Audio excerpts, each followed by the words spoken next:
Excellency the President of Kenya, Dr. William Samoei Ruto, to the family of Jaramogi Oginga Odinga, and to all protocols observed, and to all the mourners, good morning. Mine is very brief. I will just read the eulogy of a great man that we are standing here to celebrate today. My name is Honorable Emily Oginga. I'm a sister to the late Honorable Raila Odinga. Thank you. I'll start. Raila Amolo Odinga is truly a once-in-a-generation leader, a man whose ideals transcended politics and whose legacy will shape Kenya's destiny for generations to come. They are the timeless words of President William Ruto while announcing the passing on of the former premier on October 15, 2025. This is the man we mourn today. On October 15, 2025, the mortal journey of the Right Honorable Raila Amolo Odinga came to an end, but his spirit is immortalized in the story of a life that began on January 7, 1945. For 80 years, he embodied resilience, boundless optimism, a will to test limits, ventured into new frontiers, and imagined new horizons, all in steadfast love for country. He was a leader who never wavered in his belief in the good of his people. Raila Odinga lived a life of purpose. He chose to fly high, urged the nation to dare, and challenged Africa to fight for its place in the world that retraced the dreams of the continent's founders. Over the past 3 years, over the past 3 days, we have witnessed an outpouring of emotions of a nation gripped in grief. Africa has grieved for him. Indeed, the world has grieved for him. A nation and a world struggling with the question, did we really know him? Is fighting to find hope in his enduring legacy. Raila Odinga may not have been there to fight the country's war for independence, but he bows out as an undisputed leader of the national rebirth of the Kenyan nation. He easily became the bridge between our generation and that of his father, the late Jaramogi Oginga Odinga, who fought for our country's independence from colonialism. He learned at the feet of Kenya and Africa's most revered leaders. He witnessed the liberation ideals and struggles of Pan-African heroes, including his father Jaramogi, Jomo Kenyatta, Julius Nyerere, Kwame Nkrumah, Gamal Abdel Nasser, and Kenneth Kaunda, among others. He followed and internalized Nelson Mandela's struggles and agreed with his philosophy that courage was not the absence of fear, but the triumph over it, that the brave man is not he who does not feel afraid, but he who conquers that fear.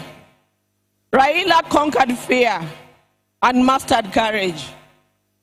Possibility of death in pursuit of an ideal was not a reason for Raila to retreat, for he also internalized William Shakespeare's words that cowards die many times before their death, and the valiant never taste of death but once. It is from that perch that Raila began his own long walk for freedom and liberation, applying himself to the cause as a debt that owed to past and due to the present generations. Many times, he appeared to be on a cause much larger than himself, a mission almost impossible, but seemed to be the way he loved it, and he gave his life to it. In emulating the giant footsteps of his father, and the spirit of selflessness that ran deep in his heritage, Raila Odinga, just as his father once declared that there could be no freedom without the release of their leader, Jomo Kenyatta, proclaimed Kibaki Tosha, a declaration that propelled NARC to bring an end to KANU's 40-year rule. This defining act was emblematic of the man himself. Raila Odinga was Raila Odinga. He never cared what others thought about him or his actions. He cared whether people bought into his vision and mission. Once he felt he had the mandate of the people, there could be no turning back. In the process, he became Kenya's ultimate political prisoner and one of Africa's best-known freedom fighters, a dedicated and down-to-earth servant of the people of Kenya, a headache to the corrupt elite, and a beacon of hope for those struggling for freedom not only in Kenya but across Africa and beyond. Generations to come will honor him and offer gratitude. Raila Odinga cared deeply about Africa and worried eternally about its decline. For that, he applied himself to peace and reconciliation missions across the continent whenever called upon. During the 1990s, he worked closely with the International Republican Institute as a resource person for peace and conflict resolution in the war-torn countries of Mozambique and Burundi, and offered similar support to peaceful electoral processes in Nigeria and Zimbabwe.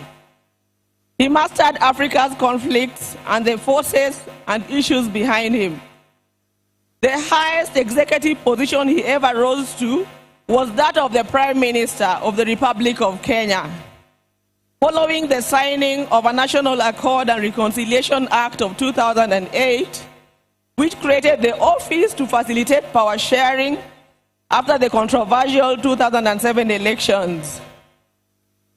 Earlier, he had served as a member of parliament for Lang'ata constituency within the city of Nairobi from 1992. However, the hallmark of Raila's life and career was not in executive mansions and offices. It was in the struggle for freedom and democracy in Kenya and across Africa. Many times telling the continent's dictators to set their people free. It earned him outright enemies, cynical friends and admirers in Africa and beyond. It is this record that saw him appointed as Special Peace Envoy of the African Union in February 2011. Following the post-election crisis in Côte d'Ivoire, he juggled politics, entrepreneurship, and scholarship with ease.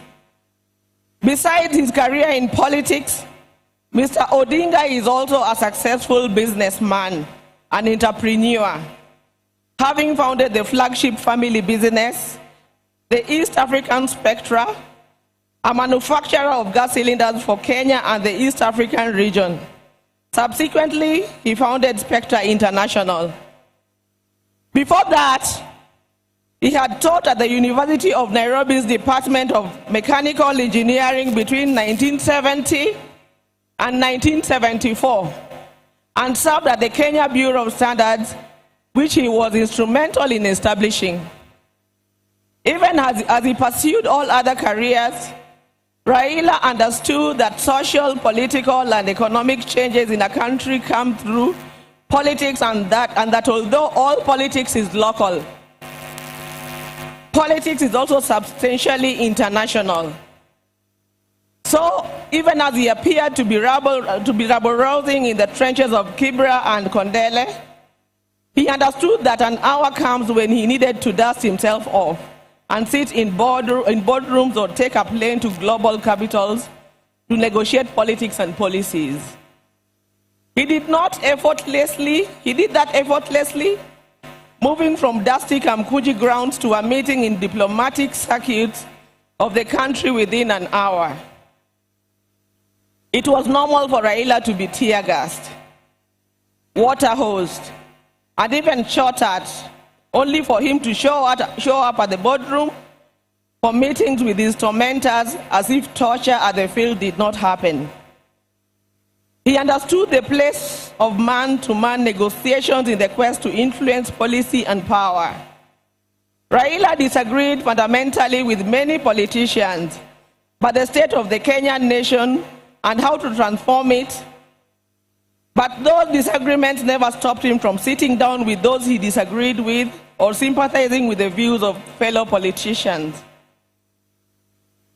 Raila believed in political parties as vehicles for advancing democracy and good governance. It is upon this belief that he was a founder member of the Forum for the Restoration of Democracy, that is FORD, which later changed to FORD Kenya in 1991, Party in 1996, the Liberal Democratic Party in 1997, and in 2005, his present political vehicle, the Orange Democratic Party of Kenya. In 2013, he led his party into a coalition with other parties to form the Coalition for Reforms and Democracy, that is CORD, on whose ticket he ran for president. He challenged the election results at the Supreme Court, which ruled in favor of his opponents. He accepted the verdict and took up the leadership of the opposition. He contested the 2017 presidential election on the ticket of the National Super Alliance, that is NASA, which election ended up being nullified by the Supreme Court, but he stayed out of the subsequent contest. Mr. Odinga was once again picked by his coalition, Azimio la Umoja One Kenya Coalition Party, for the presidency in 2022, whose results were confirmed against him by the Supreme Court. He accepted the verdict and has led the opposition coalition. Raila's early life prepared him to be a consummate African and citizen of the world, with early education in Kisumu and Siaya before leaving for Germany, where he began his high school education at the Herder Institute in Leipzig. He later transitioned to the Otto von Guericke University in Magdeburg in the then East Germany, where he obtained a Master of Science in Mechanical Engineering, specializing in production technology. In February 2024, Raila visited and extensively toured the two institutions, reliving his days there and recalling that when he arrived in Otto von Guericke, there were not more than 5 black students in the whole college. As a leader, Raila believed in exercise duty, selflessness, sacrifice, collective leadership, humility, honesty, discipline, and hard work. Other than Kenya, Raila's other great love was Africa. He celebrated the continent's potential. He mourned the death of leadership on the continent and felt the pain of its people being left behind by less endowed regions of the world because of failure of leadership.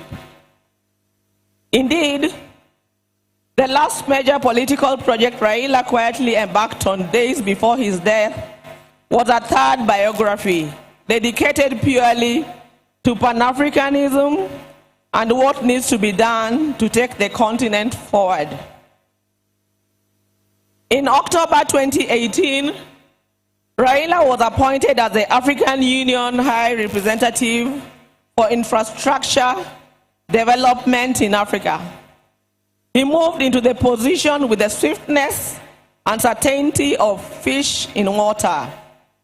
He named the continental highway network corridors, railways, and airports as if they were here in Kenya. He was at ease with Africa's trade deficit figures in comparison to other parts. In politics, Raila communicated the importance of reconciliation, forgiveness, and putting country over self. He forgave his jailer forward. He emphasized that building a progressive country demanded that leaders rise above anger and the desire for revenge. He also believed strongly that the preservation of a nation requires the triumph of pragmatism over ideology. That when the nation is under extreme threat, leaders must embrace extreme compromise. He believed power was not an end, but a means to an end, and it should be used towards the desired end. He believed power should be used to ensure the existence of the nation, not the demise of the nation. He wanted power to be used to ensure progress, prosperity, and peace of any among nations, and not for any causes that would yield contrary outcomes. We will cherish Raila in the heart of our nation, and I believe in the heart of many African nations. Thank you. Long live Raila.